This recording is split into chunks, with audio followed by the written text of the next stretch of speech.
Les années 1980 ont été une décennie pleine d'espoir, d'expérimentation technique et d'idées automobiles audacieuses. Les constructeurs promettaient innovation, efficacité et une toute nouvelle sensation de conduite. Mais derrière tout ce faste se cachaient aussi d'amères déceptions. De nombreux modèles, autrefois célébrés comme l'avenir de la mobilité, se sont transformés en achats ratés frustrants, affligés de pannes moteurs, d'intérieurs branlants et d'un manque de performance. Ils racontaient des histoires non pas de progrès, mais de production précipitée et d'attentes déçues. Et ce sont précisément ces histoires que nous voulons révéler aujourd'hui.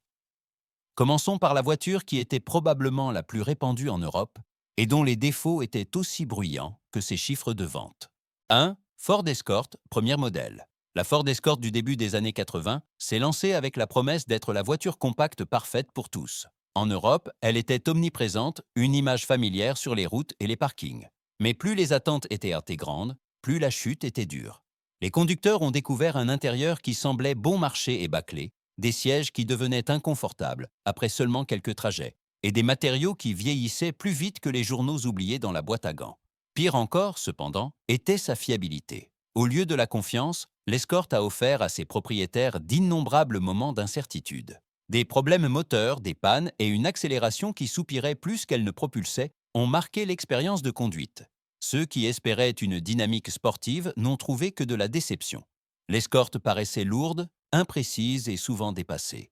Ainsi, une voiture qui devait marquer toute une génération est devenue l'un des plus grands symboles des échecs des années 80. 2. Pontiac Fiero, premier modèle. La Pontiac Fiero est apparue comme une étincelle d'espoir dans une décennie assoiffée d'idées audacieuses. Son design était d'une modernité époustouflante, ses lignes nettes, ses proportions sportives et la promesse claire.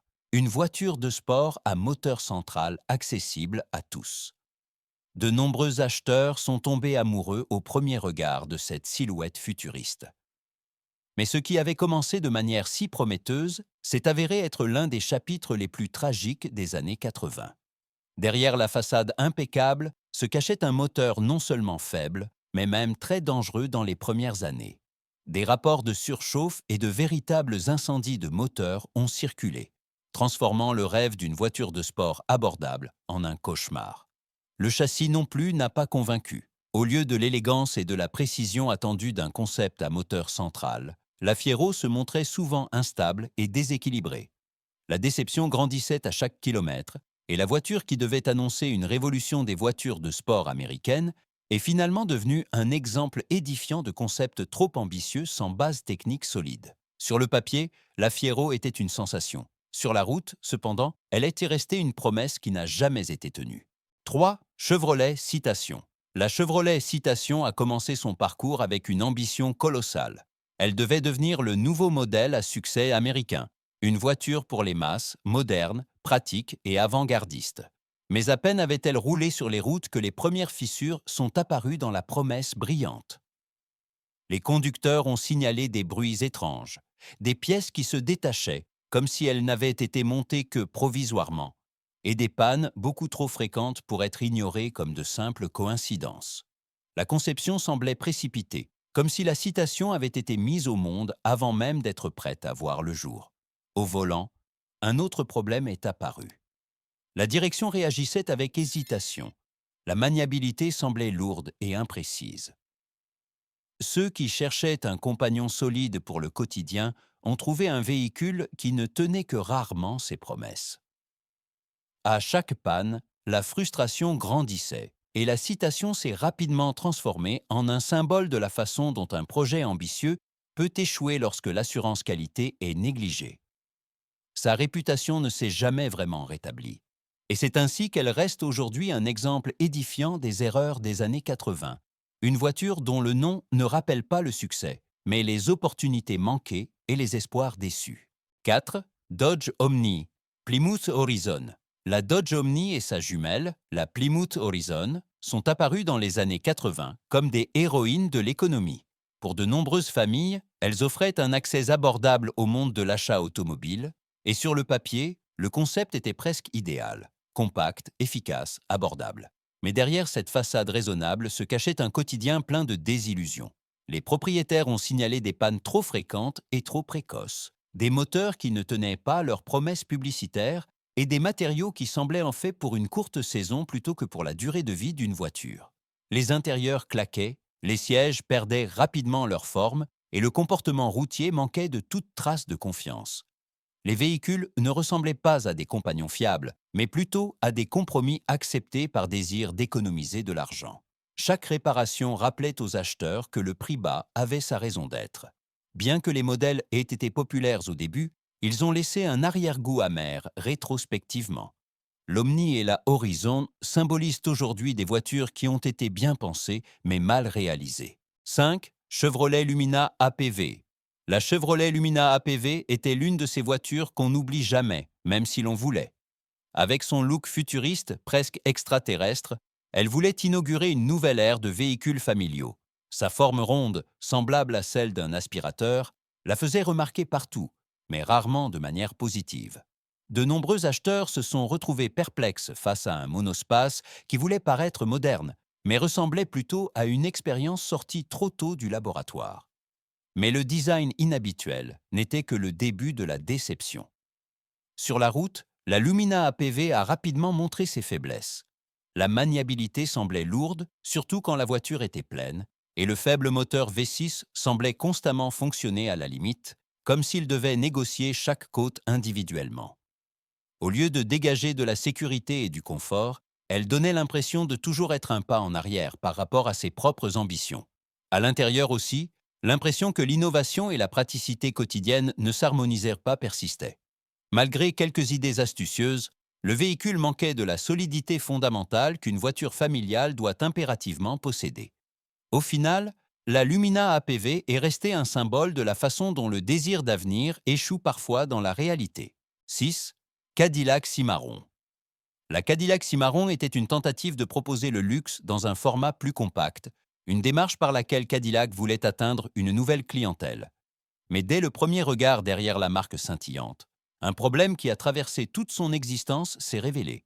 La Cimarron n'était fondamentalement rien d'autre qu'une Chevrolet Cavalier renommée et hors de prix.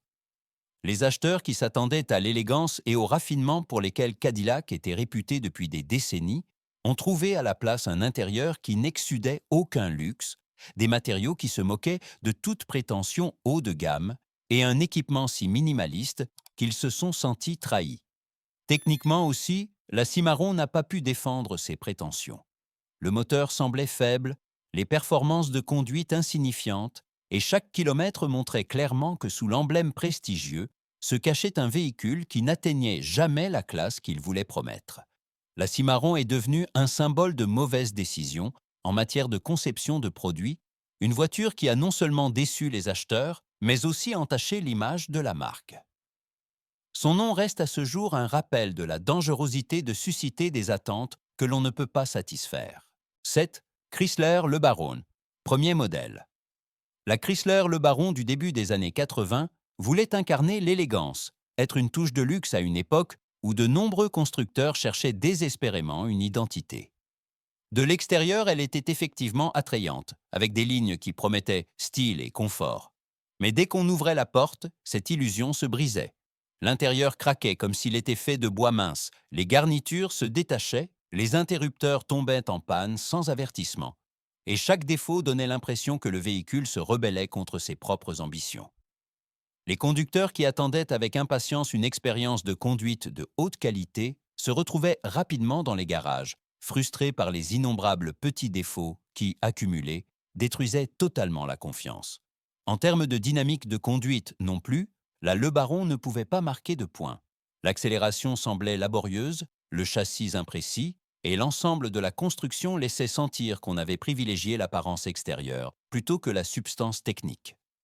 La Le Baron est donc restée une voiture qui parlait beaucoup, mais performait discrètement et de manière décevante. Aujourd'hui, elle est un exemple édifiant que le luxe ne vient pas des chromes, mais d'une qualité que l'on peut ressentir. 8. AMC Eagle. L'AMC Eagle était une voiture qui voulait être en avance sur son temps. Elle tentait de combiner le meilleur de deux mondes, le confort d'une voiture de tourisme normale et la robustesse d'un véhicule tout-terrain. Sur le papier, ce concept semblait révolutionnaire, presque visionnaire.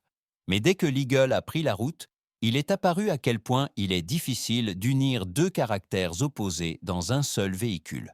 Son design semblait lourd et inharmonieux, comme si différentes pièces avaient été fusionnées sans vraiment vérifier si elles s'accordaient. Les conducteurs qui s'attendaient à de réelles capacités tout-terrain ont vite réalisé que l'Eagle offrait certes plus de garde au sol qu'une voiture ordinaire, mais n'avait pas la puissance et la stabilité d'un véritable véhicule tout-terrain.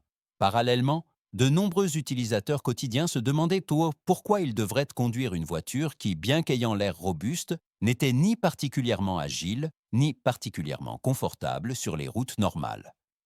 L'Eagle est restée bloquée entre deux mondes, sans jamais pouvoir vraiment s'affirmer dans l'un d'eux. Elle est ainsi devenue une marginale automobile qui, bien qu'ayant fait preuve de courage, n'a jamais gagné la confiance d'un large public d'acheteurs. 9. Ford UXP, Mercury LN7. La Ford UXP et son homologue Mercury, la LN7, devaient marquer les esprits au début des années 80. Avec leur carrosserie cunéiforme, elle semblait futuriste, sportive et audacieuse. Pour de nombreux acheteurs, la simple vue était une raison suffisante pour imaginer glisser sur les routes dans l'un de ces élégants biplaces. Mais cette imagination ne dura que jusqu'à ce que l'on démarre le moteur. Sous le capot distinctif se trouvait la même motorisation que dans la Ford Escort, un groupe motopropulseur qui manquait cruellement de puissance pour répondre aux ambitions sportives. L'accélération ressemblait plus à celle d'une balade dominicale tranquille qu'à celle d'une voiture de sport. Le comportement routier aussi restait en deçà de sa promesse. Dans les virages, le XP et la LN7 semblaient incertaines, presque nerveuses, comme si elles ne savaient pas elles-mêmes si elles devaient être sportives ou plutôt sages. L'intérieur était marqué par des matériaux qui semblaient bon marché et qui, après quelques années, claquaient comme s'ils avaient leur propre écho. Au final, il restait une voiture qui promettait beaucoup, mais tenait peu. Belle à regarder, mais décevante à conduire. Un enfant typique des années 80, qui accordait bien plus d'importance à la forme qu'à la substance. 10. Oldsmobile Firenza. L'Oldsmobile Firenza voulait être plus qu'une voiture ordinaire. Son nom, son design, son positionnement, tout indiquait qu'elle devait apparaître comme une alternative élégante au modèle d'importation européen. Mais dès qu'on l'examinait de plus près, cette ambition s'évaporait comme du brouillard au soleil. La Firenza n'offrait ni le confort ni la qualité de fabrication que l'on attendait d'un véhicule se voulant positionner dans le segment supérieur. À l'intérieur, des éléments qui claquaient, des sièges desserrés et un tableau de bord instable révélaient immédiatement que la Firenza était plus apparence que substance. Ce même schéma se retrouvait sur la route. Le moteur, qui devait en principe assurer le dynamisme, semblait anémique et paresseux. Toute tentative d'accélération donnait l'impression que la voiture devait se forcer avant même de se mettre en mouvement. À cela s'ajoutèrent des problèmes électriques et des pannes mécaniques qui sont devenues des épreuves récurrentes pour de nombreux propriétaires. Au lieu de renforcer le prestige de la marque Oldsmobile, la Firenza est devenue un exemple de la façon dont une voiture peut trahir ses propres promesses. Au final, elle est restée un modèle qui n'a convaincu presque personne et que l'on associe aujourd'hui davantage à une idée ratée qu'à une véritable élégance automobile. Kiedy dziś spoglądamy wstecz na świat motoryzacji lat 80., widzimy dekadę pełną sprzeczności. Był to czas odwagi, nowych technologii i ambitnych wizji, ale także czas, w którym wielu producentów poległo na własnych aspiracjach. Modele, które omówiliśmy na tej liście, opowiadają historię straconych szans, pośpiesznych rozwoju i rozczarowanych nadziei. Pokazują jednak również, jak ważna jest prawdziwa jakość, jak decydująca jest staranna konstrukcja, niezawodna technika i uczciwe obietnice marki dla zaufania kupujących. Niektóre z tych pojazdów zyskały status kultowych, inne są prawie zapomniane, ale wszystkie stanowią rozdział, który przypomina nam, że postęp nigdy nie jest oczywisty. I być może właśnie w tym tkwi urok lat 80., w ich mieszance blasku i porażek, kreatywności i chaosu. Która z tych historii najbardziej Cię zaskoczyła i którego modelu sam nigdy nie chciałbyś znowu zobaczyć na drodze?